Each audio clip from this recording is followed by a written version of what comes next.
শেষে পথে এত কামনা এত সাধনা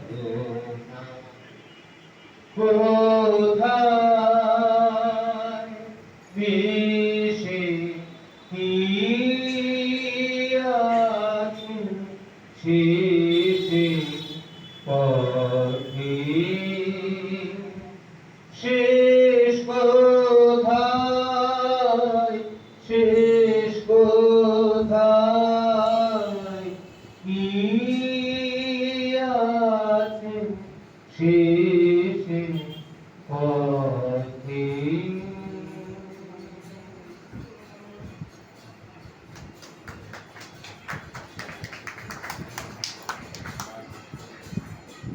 আসলে পথেই তো আমাদের লড়াই, আমাদের শেষ কোথায় এখন শেষ নেই, পথেই আমাদের লড়াই করতে হবে। আমি ওকে বলেছিলাম, বললো দেখ আমি ভাবি, আমি ভেবে গান তৈরি করবো।